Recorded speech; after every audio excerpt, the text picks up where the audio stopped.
He left the country chasing success, and came back to a ranch where 3 little girls with his eyes were waiting for him. Daniel Wright had always believed that leaving was the same as moving forward.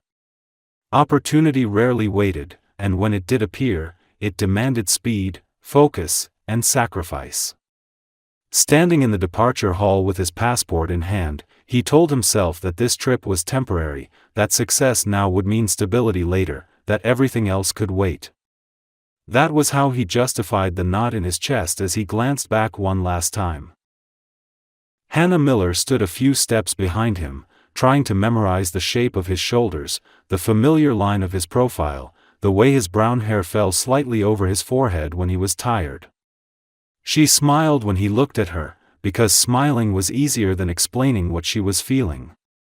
Easier than admitting that something inside her was screaming for him to stay.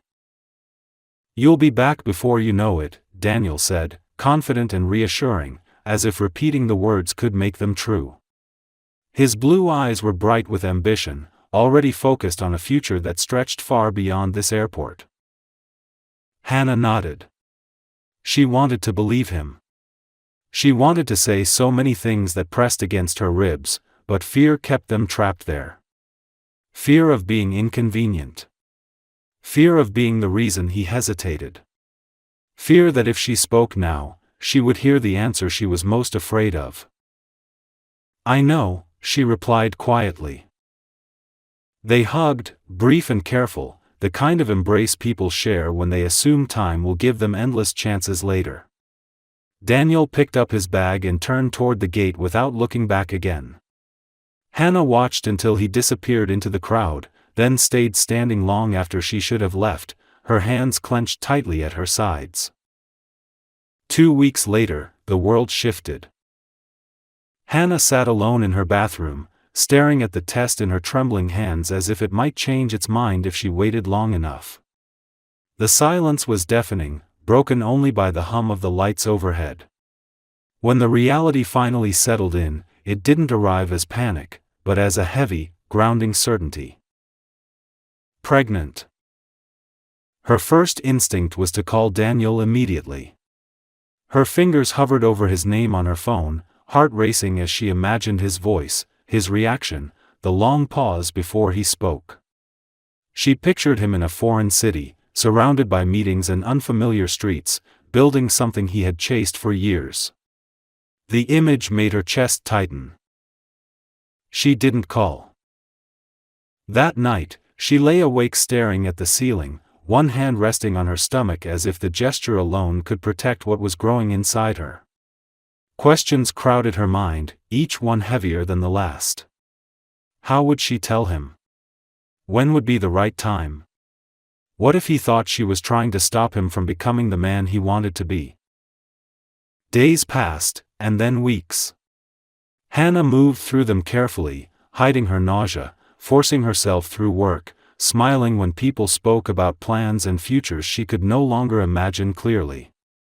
She wrote messages to Daniel and erased them before sending, convinced that there would be a better moment, a clearer way to say it. There never was.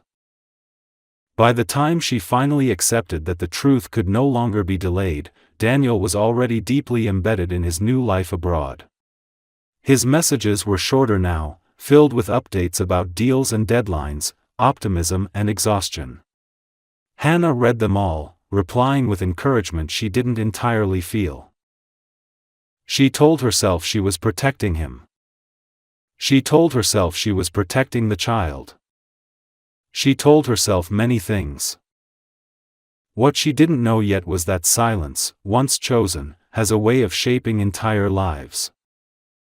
And that the man who had left believing he was chasing success would one day return to find that the most important part of his life had grown without him. The confirmation came on a quiet morning when Hannah finally gathered the courage to sit in a small clinic far from the noise of the city. The room smelled faintly of antiseptic and lavender, a strange combination meant to calm nerves, though it did little to slow the pounding of her heart. She watched the technician move with practiced ease, her eyes fixed on the screen as if searching for the right words before speaking them aloud. When the doctor entered and studied the results, his expression shifted almost imperceptibly. He asked Hannah a few routine questions, then adjusted his glasses and smiled in a way that was both professional and gentle. "Well," he said, pausing just long enough to make her stomach drop, "it appears you're not expecting just one baby." Hannah blinked, certain she had misheard. "I'm sorry." "Triplets," he repeated. "3."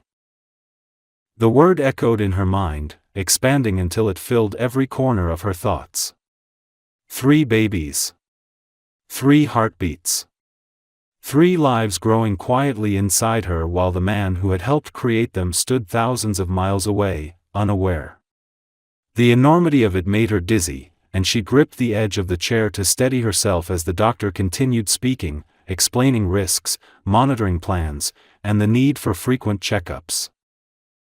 She nodded at the appropriate moments, absorbing only fragments of information. The reality settled in slowly, like a weight that could not be shrugged off. When the appointment ended, Hannah stepped outside into the bright daylight, the world continuing on exactly as it had before, indifferent to the fact that everything for her had just changed. She sat in her car for nearly an hour before turning the key, her mind racing with questions that had no clear answers.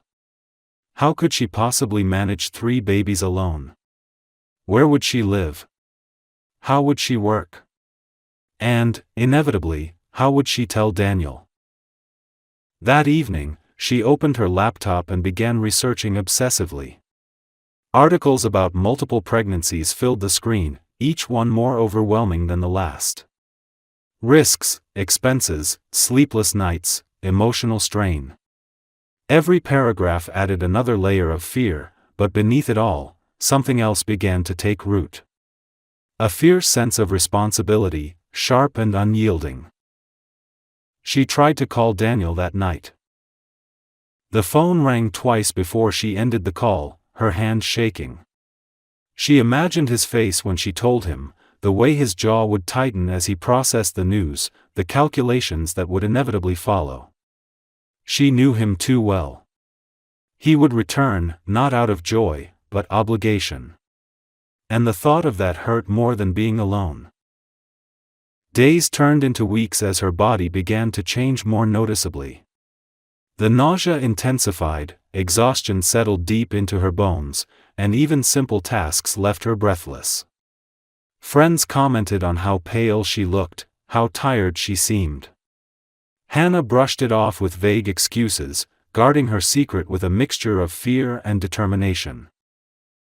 At night, she lay awake with her hands resting on her stomach, speaking softly into the darkness as if the babies could already hear her. She told them they were wanted. She told them she would do everything she could to protect them. She promised them a life filled with honesty, even if it meant sacrifice. As the months progressed, Hannah made decisions she never thought she would face alone. She moved into a smaller apartment closer to medical facilities, cut unnecessary expenses, and quietly began saving every dollar she could. She sold pieces of her past without sentiment, understanding that the future demanded room to grow. She drafted messages to Daniel countless times, each one starting strong and ending unfinished. Some were practical, others emotional, a few angry.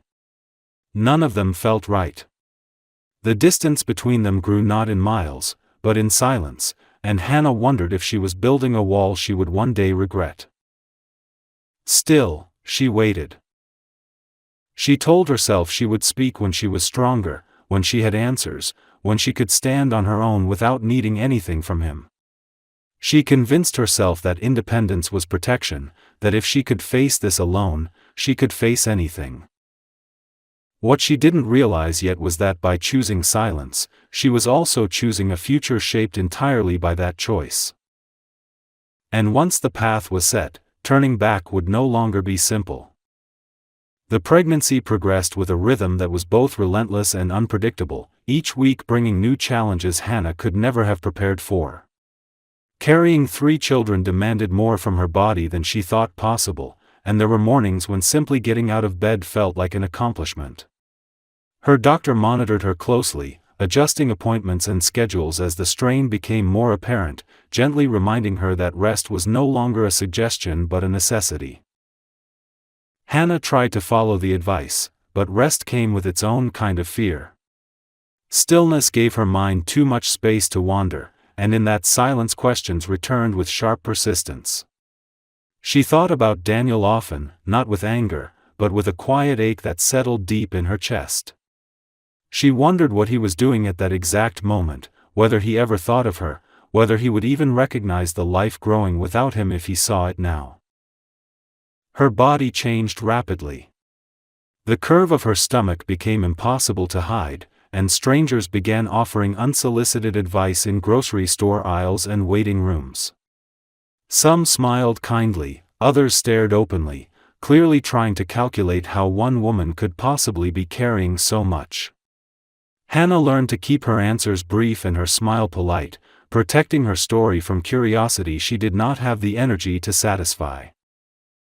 The complications began subtly. Swelling that didn't go down. Sharp pains that came and went without warning. One night, the discomfort became intense enough that she found herself in the emergency room, sitting under harsh fluorescent lights while nurses moved quickly around her. The babies were fine, she was told, but the message was clear. Her body was under stress, and the months ahead would not be easy. She was placed on partial bed rest soon after. That decision forced another reckoning. Hannah took a leave from work earlier than planned, watching her financial stability grow more fragile by the day. She created spreadsheets, calculated expenses down to the smallest detail, and still the numbers never truly worked. Fear sat beside her like an unwelcome companion, but she refused to let it take control. During long afternoons alone in her apartment, Hannah began writing letters. Not emails. Not messages meant to be sent. Real letters, written by hand in a notebook she kept hidden in a drawer. She wrote to Daniel about the doctor visits, about the baby's heartbeats, about how she felt them move differently, each one already distinct in ways she could sense but not explain. She wrote about her fear and her resolve, about the nights she cried quietly and the mornings she woke up determined to keep going. She never mailed a single one. As the due date approached, the reality of childbirth loomed large and terrifying. The doctors explained the risks calmly, outlining plans and contingencies with professional detachment. Hannah listened carefully, asking questions, memorizing instructions, preparing herself mentally for what lay ahead. Still, when she lay awake at night, imagining the delivery room and the uncertainty it held, fear wrapped around her chest until breathing felt difficult. The call came earlier than expected.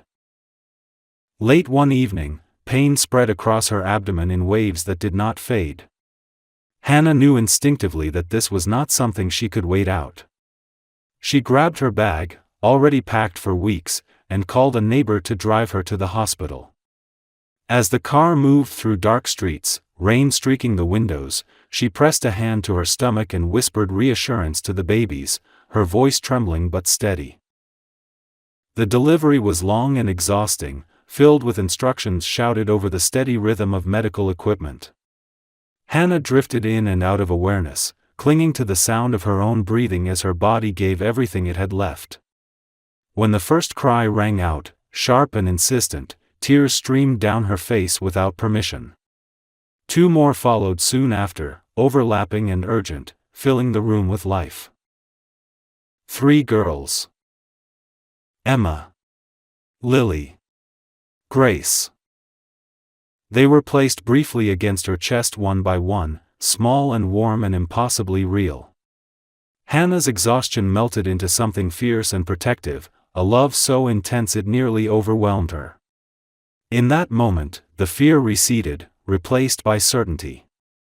Whatever lay ahead, she would face it for them.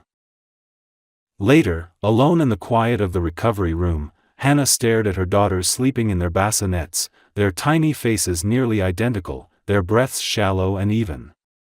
She felt an ache for Daniel then, sharper than before, but it no longer held the same power. He was a part of their story, but not the center of it. She had crossed a threshold that night. From that moment on, Hannah was no longer waiting for someone to return. She was moving forward, carrying 3 new lives with her into a future that would demand everything she had, and more. The years that followed blurred together into a rhythm Hannah never could have imagined before motherhood claimed every corner of her life. Life on the ranch was demanding in ways that city living had never prepared her for, yet it gave her something solid to lean on when everything else felt fragile. The house had creaked at night, the wind had rattled the windows, and the mornings had arrived early whether she was ready or not. Still, there was space there, and silence, and honesty in the work that grounded her. Emma, Lily, and Grace grew quickly, 3 identical girls with bright blue eyes and brown hair that refused to stay neat no matter how carefully Hannah brushed it. They followed her everywhere, tiny shadows with endless questions and boundless energy. Hannah learned how to function on little sleep, how to carry 2 children while the third clung to her leg, how to laugh even when her body ached and her patience wore thin. The ranch demanded the same resilience. Animals needed feeding, fences needed repair, and the land did not care whether she was tired or afraid. There were moments when loneliness pressed in hard, especially in the evenings when the girls were finally asleep and the house fell quiet. Hannah would sit on the porch, watching the sky stretch wide above the fields, wondering if Daniel ever thought about the life he had left behind. She did not regret her choice, but she felt the weight of it.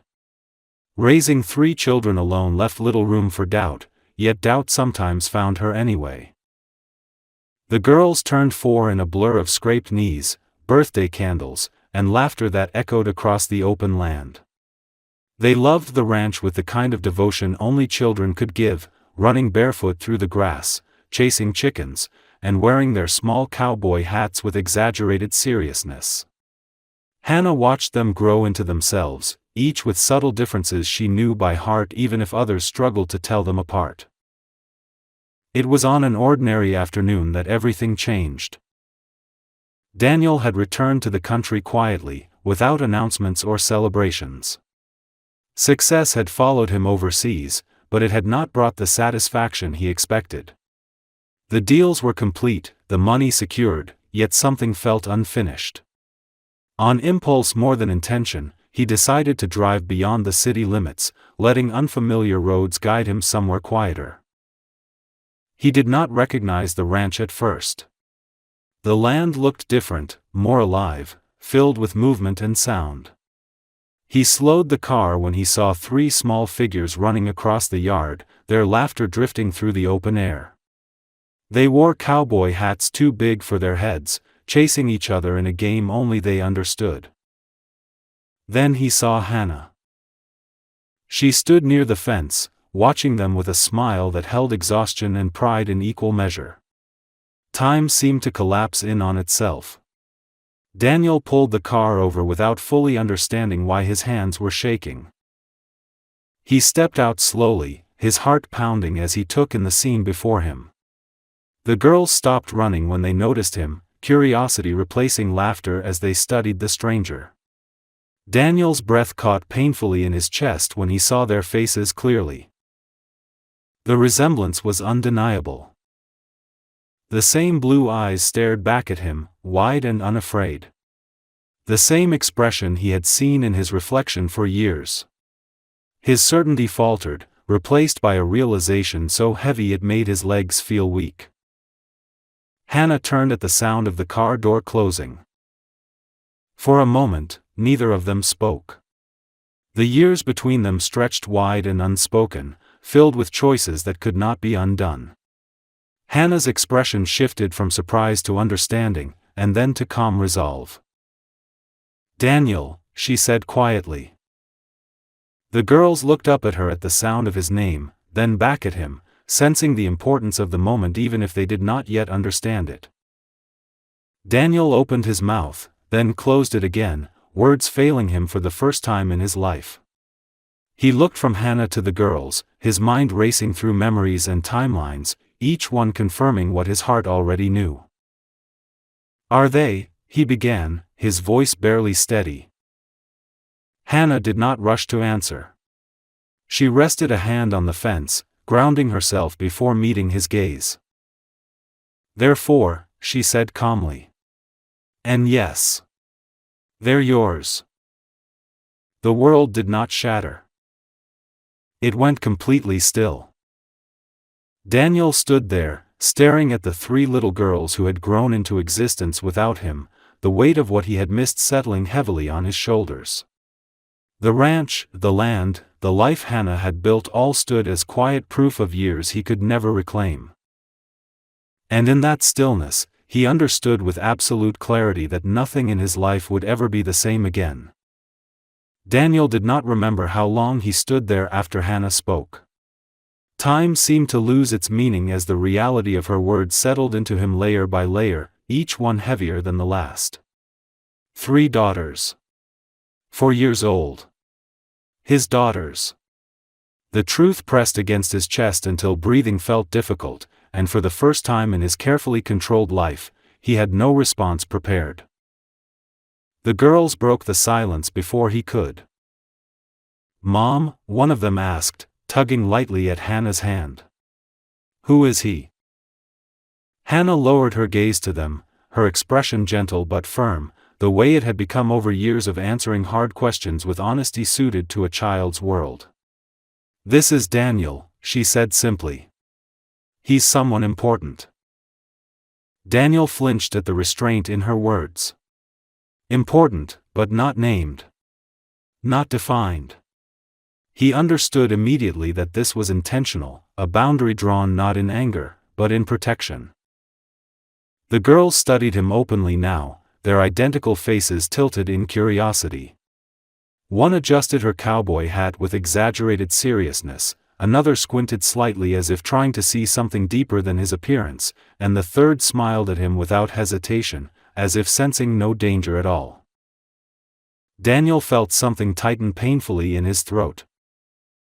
They look just like you, he said quietly, the observation slipping out before he could stop himself. Hannah nodded. I know. He wanted to ask 1,000 questions at once. Why she hadn't told him. How she had managed alone. What their names were. What they liked, what scared them, what he had missed. But the weight of all that unspoken time held him still, afraid that one wrong word would shatter the fragile moment.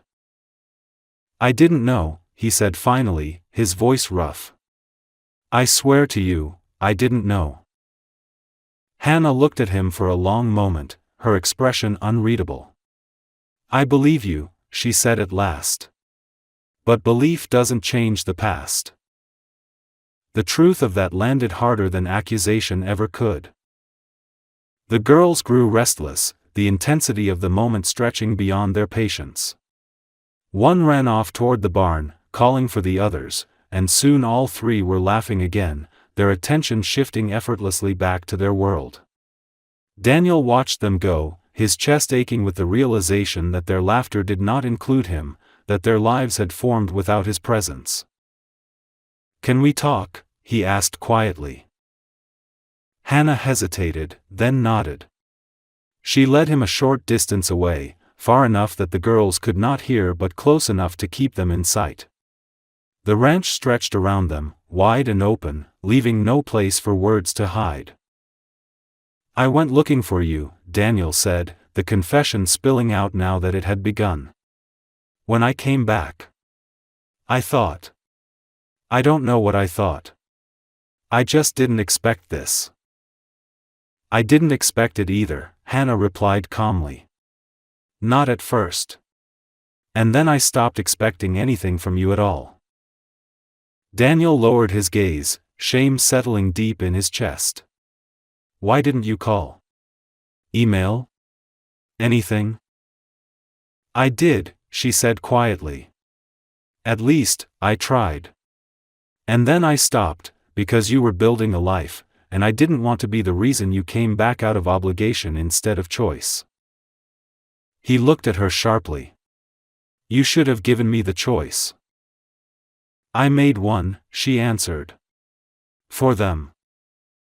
Silence fell between them again, thicker this time, filled with everything they could not undo. Daniel rubbed a hand over his face, struggling to reconcile the man he had been with the one standing here now. "What happens now?" he asked. Hannah's voice did not waver. "That depends on you. This isn't about money or apologies. It's about consistency. About whether you show up tomorrow. And the day after that." "I will," he said immediately. Too quickly. Hannah met his eyes, unflinching. "Words are easy. They always have been." He swallowed hard, understanding the weight of her skepticism. "Tell me their names," he said softly. "Please." For the first time since he arrived, Hannah's expression softened just slightly. "Emma," she said, pointing toward the barn.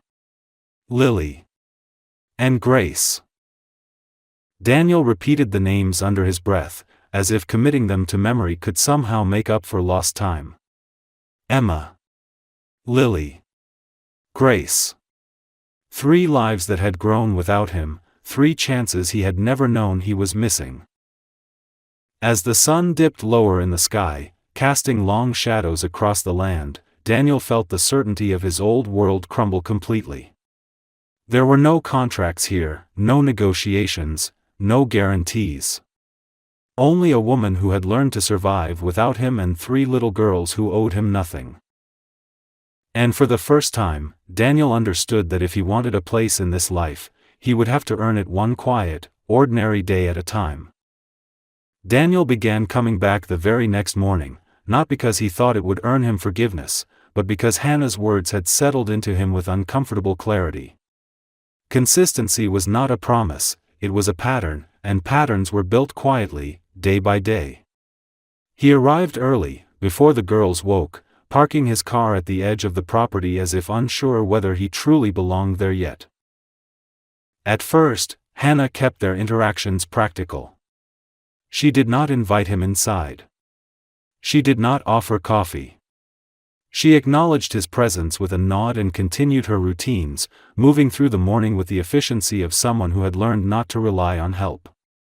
Daniel noticed everything. The way she planned each task around the girls' needs, the way she anticipated problems before they appeared, the way exhaustion lived just beneath her calm expression. The girls were wary but curious. Emma was the boldest, watching him closely and asking direct questions without hesitation. Lily lingered near Hannah, observing quietly, absorbing more than she revealed. Grace was the most unpredictable, alternating between shy distance and sudden bursts of laughter that caught Daniel off guard. He learned quickly that each of them was different in ways that mattered deeply, even if the world insisted on seeing them as identical. Daniel did not push. He followed Hannah's lead, offering help only when asked. He fixed a loose fence post under her supervision, carried feed bags without complaint, and listened more than he spoke. He discovered that silence could be more honest than explanations, and that showing up without demands was harder than any negotiation he had ever handled. One afternoon, Hannah handed him a small task without looking at him. "Can you watch them for a few minutes while I check the horses?" Daniel nodded, his chest tightening with the weight of the responsibility. He sat on the grass as the girls played nearby, unsure how to position himself in their world. Emma approached first, holding out a stick with solemn seriousness. "This is a sword," she announced. Daniel accepted it carefully. "I see. Is it a strong one?" She nodded, satisfied. "Very." Lily soon joined them, correcting Emma's rules with quiet authority, while Grace climbed into Daniel's lap without warning, startling him so badly he nearly lost his balance. She laughed at his surprise, delighted, and something inside him shifted in response. It was a small moment, ordinary and unremarkable, yet it felt monumental. Hannah watched from a distance, her expression guarded but thoughtful. She did not intervene. She did not smile. But she did not pull the girls away either. As days passed, Daniel adjusted his life around the ranch without announcing the changes to anyone. Meetings were rescheduled. Trips were postponed. His phone buzzed constantly with reminders of the world he had built elsewhere, but for the first time, those demands felt distant and strangely irrelevant. He discovered a different kind of exhaustion here, one that came with dirt under his nails and the steady ache of muscles unused to physical work, and he welcomed it. One evening, as the girls chased fireflies under the fading sky, Daniel stood beside Hannah near the porch. The air was warm, heavy with the scent of grass and dust. "They don't need me," he said quietly, not as a complaint, but as an observation. Hannah nodded. "No. They don't." The honesty stung, but he understood her point. "I want them to want me," he admitted. "That takes time," she replied. "And patience." He glanced at her then, really looking at her, at the strength etched into her posture and the caution in her eyes. "I don't expect forgiveness," he said. "I just want the chance to be present." She studied him for a long moment, weighing his words against his actions. "Presence isn't something you ask for," she said finally. "It's something you prove." That night, Daniel drove back to the city with the image of 3 small figures waving goodbye burned into his mind. He realized that the hardest part of this journey was not the guilt or the regret, but the discipline of staying when leaving had always been his instinct. And for the first time, he knew he was willing to learn how to stay, even if it took the rest of his life to get it right. Time began to stretch in a new way as Daniel's presence stopped being an interruption and slowly became part of the rhythm of the ranch. He no longer arrived as a guest uncertain of his welcome, but neither was he fully inside their lives. He existed in the fragile space between, where every action mattered and every mistake lingered longer than intended. Hannah noticed the effort it took for him to remain patient, especially on days when the girls tested boundaries the way only 4-year-olds could. The first real fracture came quietly. It was late afternoon when Grace tripped while running across the yard and scraped her knee badly enough that the crying did not stop quickly. Hannah rushed to her side, lifting her instinctively, while Emma and Lily hovered nearby, anxious and confused. Daniel froze for a split second, then moved forward, unsure whether to help or step back. He reached for Grace without thinking, his hands already shaking when Hannah stiffened. "I've got her," Hannah said sharply. The words were not cruel, but they were firm enough to remind him of his place. Daniel stepped back immediately, guilt flushing through him. Grace continued crying, reaching out toward Hannah, not him, and that small rejection hurt more than he expected. Later that evening, after the girls had calmed down and fallen asleep, Daniel sat alone on the porch, staring out at the dark fields. The weight of the day pressed heavily on him.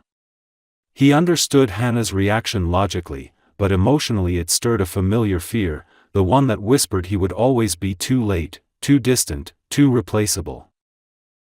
Hannah joined him after a while, sitting a careful distance away. "I'm not angry," she said quietly, as if reading his thoughts. "But I need to know you understand something." "I do," Daniel replied. "They're your priority. Not mine." "They are our priority," she corrected gently. "But I've been the only one carrying that responsibility for 4 years. I can't hand it over just because you want to help." He nodded, swallowing hard. "I don't want to take it. I just want to share it." Hannah studied him for a long moment, then exhaled slowly. "Then you need to accept that sometimes I'll pull them back. Not because I don't trust you, but because I'm still learning how to." That honesty steadied him more than reassurance ever could. "I can wait," he said. "I've already waited too long." Days later, another moment tested that resolve. Daniel arrived one morning to find Hannah unusually pale, moving slowly as she prepared breakfast. Emma and Lily were arguing over a toy, while Grace sat quietly at the table, unusually subdued. Hannah brushed it off at first, blaming a sleepless night, but as the hours passed, her hands began to tremble. Daniel noticed immediately. "You need to sit down," he said firmly. "I'm fine," Hannah insisted, but the words lacked conviction. It was Grace who changed everything. She walked over to Hannah, wrapped her arms around her waist, and whispered, "Mommy doesn't feel good." Daniel didn't ask permission this time. He picked up the phone and called the local clinic, explaining the situation calmly and clearly. Hannah protested weakly, but when dizziness forced her to sit, she didn't stop him. The diagnosis was exhaustion and dehydration, nothing dangerous but serious enough to require rest. Daniel stayed without question, managing the girls with awkward determination while Hannah slept for hours uninterrupted for the first time in years. He burned lunch, misread a storybook twice, and tied one ponytail so crooked it made Lily laugh until she cried, but he stayed. When Hannah woke, she found the house chaotic but warm. The girls sprawled on the floor drawing pictures while Daniel sat among them, listening intently as Emma explained an elaborate story only she seemed to fully understand. Something shifted then. Not dramatically. Not all at once. But enough. That night, Hannah stood beside Daniel as the girls brushed their teeth, watching him gently guide Grace's hands without taking over, encouraging instead of correcting. She felt the tight knot in her chest loosen slightly. "You did well today," she said quietly once the girls were asleep. Daniel looked surprised. "I was terrified the entire time." "That's part of it," Hannah replied. They stood together in the quiet afterward, neither rushing to fill the silence. Outside, the wind moved softly through the fields, carrying the distant sound of crickets. Daniel realized that this, not the boardrooms or contracts, was the most fragile and meaningful negotiation he had ever entered. And for the first time since returning, Hannah allowed herself to believe that maybe, just maybe, this life no longer had to be carried alone. The shift did not arrive with celebration or clear declarations, but with a quiet certainty that settled into their days. Daniel stopped feeling like someone who was visiting and began to feel like someone who belonged, not because Hannah said so, but because the girls acted as if it were already true. They began to look for him in the mornings, asking where he was if his car was not yet visible at the edge of the drive, saving stories from the day to tell him later as if it were the most natural thing in the world. Emma declared one evening that Daniel should read the bedtime story because he does the voices wrong, and that makes it funny. Lily started handing him drawings without explanation, simply placing them in his hands and walking away, trusting that he would understand their importance. Grace began climbing into his lap during quiet moments, curling there as if she had always known it was safe. Hannah watched all of this with a mix of relief and cautious wonder. She had prepared herself to protect her daughters from disappointment, to step in at the first sign of uncertainty, but Daniel remained steady. He missed nothing on purpose. When work pulled at him from afar, he pushed back, choosing early mornings, late nights, and difficult compromises rather than absence. The ranch changed with him. Repairs were finished that had been delayed for years. The old porch was reinforced, the barn door fixed properly instead of temporarily, the fence straightened so the girls could run without Hannah's constant worry. None of it was dramatic, but all of it mattered. It was proof not of money, but of intention. One evening, as the sun set low and painted the fields in gold, Daniel knelt in the grass while the girls played around him. Emma paused suddenly and looked at him with the seriousness only a child could manage. "Are you going to leave again?" she asked. The question landed with a weight Daniel felt in his bones. He did not rush to answer. He met her gaze fully, aware that this was not a moment for comfort, but for truth. "No," he said. "I made a mistake once because I didn't know what I was leaving behind. Now I do." Emma studied him carefully, then nodded as if filing the information away for later. "Okay," she said, satisfied, and ran back to her sisters. Hannah had been watching from the porch. She stepped down into the yard slowly, her voice quiet but steady. "That answer matters," she said. "So does the question," Daniel replied. Later that night, after the girls were asleep, they sat together at the kitchen table, the house finally quiet. The years between them did not disappear, but they no longer felt like a wall. They felt like a foundation built from difficult truths and earned trust. "I didn't plan this life," Hannah said softly. "But I love it. And I won't lose it." "I'm not here to take anything from you," Daniel said. "I want to build onto it, if you'll let me." She looked at him for a long moment, searching his face not for promises, but for permanence. When she nodded, it was not dramatic, but it was decisive. The following months passed with a new sense of balance. The girls started school, wearing matching backpacks and waving enthusiastically from the gate. Daniel attended meetings and school events alike, equally attentive to both. Hannah allowed herself rest without guilt, knowing someone else was watching closely. On a clear autumn morning, the five of them stood together near the fence, the land stretching wide before them. The girls wore their cowboy hats again, laughing as the wind tried to steal them away. Daniel stood behind Hannah, not touching her at first, then resting a hand lightly at her back, a question she answered by leaning into the contact. He had once left without knowing what he was leaving behind. Now he stayed, fully aware of everything that mattered. And in the quiet strength of that choice, a family finally stood complete.